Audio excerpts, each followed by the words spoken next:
धमाके, बवाल और हंगामा मानो पाकिस्तान की नियति बन गया है, क्योंकि एक तरफ इतनी बड़ी मेजबानी बड़ी मुश्किल से मिली, वहीं दूसरी तरफ अपने ही पाले आतंकियों से मिल रही चुनौतियों की वजह से सरकार की मुश्किलें समिट करीब आते आते चौगुनी होती जा रही हैं।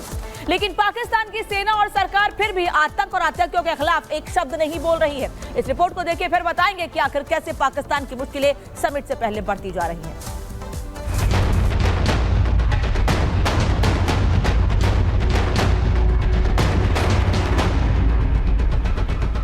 पाकिस्तान में एक तरफ विदेशी मेहमानों का जमावड़ा लगना शुरू हो चुका है, एससीओ समिट के लिए दिग्गज जुटने शुरू हो गए हैं, तो दूसरी तरफ शहबाज की नींद उड़ी हुई है। पूरी सरकार हलकान है, जिसकी वजह है ये तस्वीरें।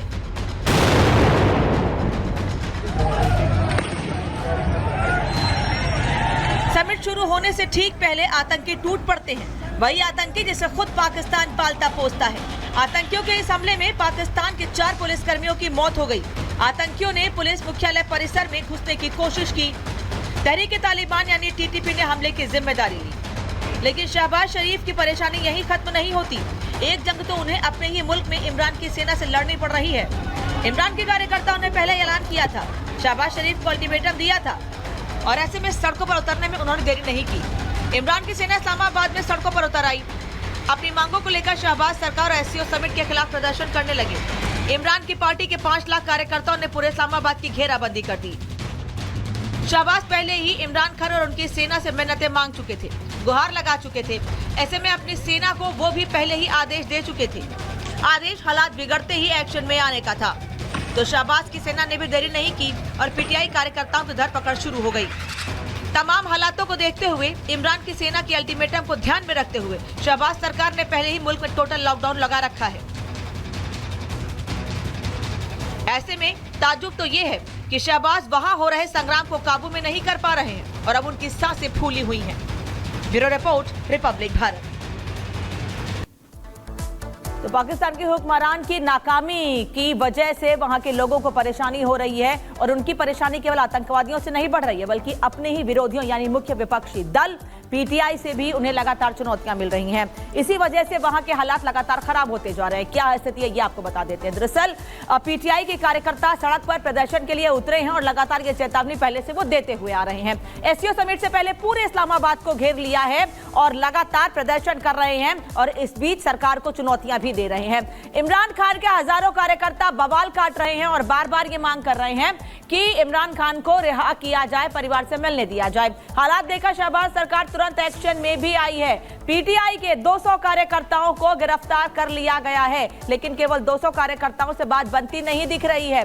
यही वजह है कि पाकिस्तान में स्थितियां खराब हो रही हैं, और जैसे जैसे जितने कार्यकर्ताओं को पीटीआई के गिरफ्तार किया जाता है सरकार की ओर से, पुलिस प्रशासन की ओर से, सेना की ओर से, उससे डबल कार्यकर्ता सड़कों पर उतर आते हैं। अब यह सवाल है कि जब पाकिस्तान को एससीओ समिट की मेजबानी इतनी पहले मिल गई थी, तो वहां पर इसको लेकर तैयारियां पहले से क्यों नहीं नजर आई? आखिर समिट से ठीक कुछ घंटों पहले वहां पर धमाके क्या संकेत देते हैं? क्या इसे शहबाज सरकार की बड़ी विफलता माना जाए? डिफेंस एक्सपर्ट क्या कह रहे हैं, इस पर सुनिएगा। ये स्पष्ट है कि पाकिस्तान में सुरक्षा संबंधी हालात भी काफ़ी दयनीय हैं।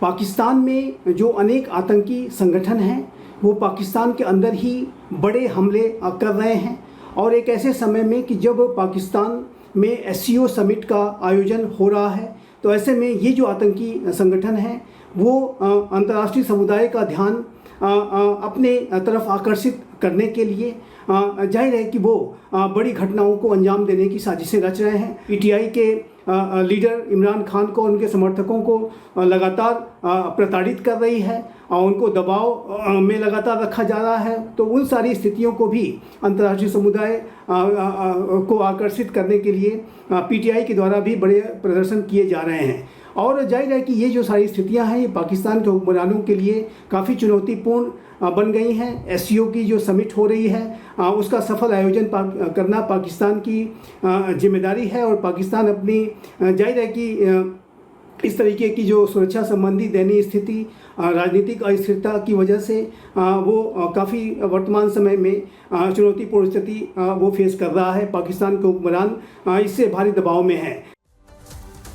तो पाकिस्तान के हुक्मरान तो भारी दबाव में है ही, लेकिन दूसरी ओर पाकिस्तान अपने ही पाले आतंक की आग में जल रहा है। तो साथ ही इतने बड़े आयोजन से पहले वहां के नेताओं की सांसें फूल रही हैं और इन सभी लोगों को भारत के प्रधानमंत्री की याद सता रही है। ये क्यों कह रहे हैं ये भी आपको बता देते हैं। दरअसल पाकिस्तान को भारत के प्रधानमंत्री की याद आई है। नवाज शरीफ को पीएम मोदी याद आ गए हैं। वो ये कह रहे हैं कि अगर अच्छा होता समिट में मोदी आते, यानी भारत के प्रधानमंत्री समिट में आते। भविष्य में वो ये भी कह रहे हैं कि भविष्य में मोदी जी के साथ बैठक करने का अवसर मिले, मौका मिले, उनकी ये भी चाहत है। लेकिन वो तो प्रधानमंत्री है नहीं वहां के, लेकिन फिर वो ऐसी चाहत रख क्यों रहे हैं। लेकिन शहबाज शरीफ सरकार की सांसें कैसे फूल रही हैं वो ये बता दिया नवाज शरीफ के इस बयान ने। नवाज शरीफ ये भी कह रहे हैं कि मोदी के नेतृत्व पर भारत की जनता को पूरा भरोसा है, तभी उनको तीसरी बार एक बार फिर से सत्ता में वापस लाई है भारत की जनता। भारत चांद पर बढ़ रहा है, भारत चांद की तरफ कदम आगे बढ़ा रहा है। भारत के पास 600 अरब डॉलर का खजाना है। भारत बहुत मजबूत स्थिति में नवाज शरीफ कह रहे हैं, लेकिन हम यानी कि पाकिस्तान एक अरब डॉलर के लिए भीख मांग रहा है। और सच्ची बात तो कह रहे हैं, भीख ही तो मांग रहा है अरब देशों के सामने और चीन के सामने भी। दुनिया में पाकिस्तान की कोई इज्जत नहीं है। खैर, खुद ही स्वीकार कर लिया नवाज शरीफ ने कि दुनिया में पाकिस्तान की कोई इज्जत नहीं रह गई है। और बड़ी खबर इस बीच आपको बता दें, पाकिस्तान के लिए रवाना होंगे विदेश मंत्री एस जयशंकर। थोड़ी देर में एससीओ समिट के लिए रवाना होंगे विदेश मंत्री एस जयशंकर। एससीओ समिट को लेकर पाकिस्तान का दावा है कि तमाम तैयारियां कर ली गई हैं हमारी ओर से, लेकिन वहीं दूसरी ओर लगातार हो रहे धमाके उनकी तैयारियों की पोल खोल रहे हैं, उनके दावों की पोल खोल रहे हैं। लेकिन इस बीच भारत के विदेश मंत्री एस जयशंकर रवाना होंगे थोड़ी देर में पाकिस्तान के लिए एससीओ समिट में शामिल होने के लिए। 15 और 16 अक्टूबर 2 दिन का समय रखा गया है और भारत से ही नहीं बल्कि दुनिया के कई बड़े देशों से वहां के बड़े बड़े नेता, राष्ट्राध्यक्ष, वहां के विदेश मंत्री पहुंच रहे हैं इस समिट में भाग लेने के लिए। तो वहीं दूसरी ओर भारत के विदेश मंत्री एस जयशंकर भी थोड़ी देर में रवाना होंगे इस समिट में शामिल होने के लिए। ये समिट इससे पहले गोवा में हुई थी, भारत में हुई थी, और भारत ने किस तरह से इसकी मेजबानी की थी, इसका आयोजन किया था, ये तो हमने देखा था। लेकिन इस आयोजन से पहले पाकिस्तान की सांसें कैसे फूल रही हैं, वो पाकिस्तान के नेताओं के बयानों से, वहां हो रहे धमाकों से, वहां हो रहे प्रदर्शन से और लगातार सरकार को मिल रही पीटीआई की चुनौतियों से साफ हो जा रहा है। पाकिस्तान को भारत के प्रधानमंत्री की याद सताई भी क्यों ना, क्योंकि भारत से बातचीत के लिए आस लगाए पाकिस्तान के मुंह पर भारत ने कड़ा तमाचा जड़ दिया है। तभी तो पाकिस्तान हर बार की तरह इस बार भी अपने मसीहा यानी चीन की तरफ उम्मीद भरी नजरों से देख रहा है। क्यों, इस रिपोर्ट में देखिए।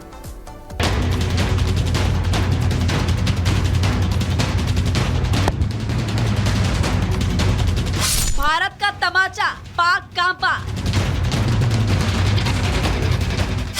चीनी खेल, कियांग सिटी। ये तस्वीरें उस वक्त की है जब चीनी प्रधानमंत्री एससीओ समिट के लिए पाकिस्तान पहुंचे। रेड कार्पेट पर उनका स्वागत करने के लिए खुद शहबाज शरीफ पहुंचे। चीनी प्रधानमंत्री ली कियांग का जिस अंदाज में शहबाज स्वागत करते नजर आए, वो बताने के लिए अपने आप में काफी है कि भारत का तमाचा पड़ने के बाद चीन उनके लिए क्या मायने रखता है। भारत से खास उम्मीद लगाए बैठे पाकिस्तान को जयशंकर ने जिस अंदाज में दो टूक जवाब दिया था, उसके बाद अब चीनी दम पर पाकिस्तान की कोशिश साफ दिखाने की है। एक मौका है, बहुत से लोग देख रहे हैं कि इंडियन फॉरेन मिनिस्टर आए।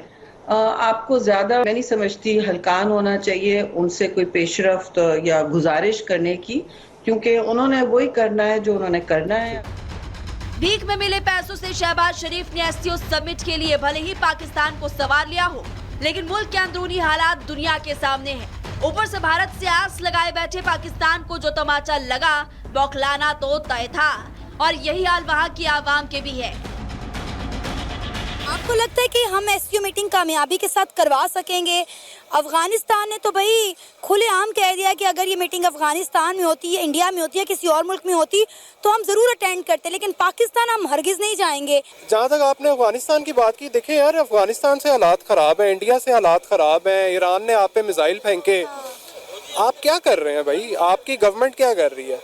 आपकी गवर्नमेंट क्या कर रही है? ना आपसे डोमेस्टिक मामला संभाले जा रहे हैं, ना इंटरनेशनल मामला संभाले जा रहे हैं।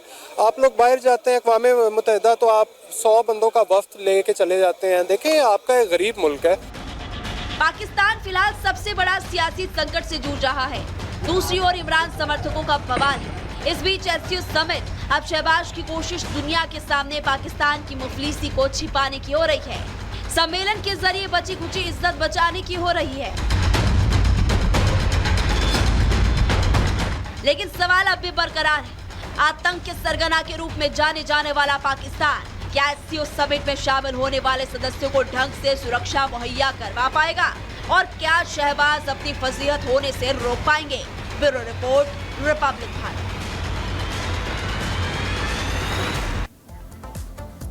चलिए, पाकिस्तान को एक बड़ी मेजबानी तो मिल गई है, लेकिन पाकिस्तान के नेता उसे संभाल नहीं पाए। यही वजह है कि अपने ही मुल्क में उनको अपनी ही विपक्षी दलों से चुनौतियां मिल रही हैं और आज से नहीं, करीब महीने भर से इसी तरह से पीटीआई के कार्यकर्ता सड़कों पर हैं। अगर हिम्मत होती, ताकत होती तो...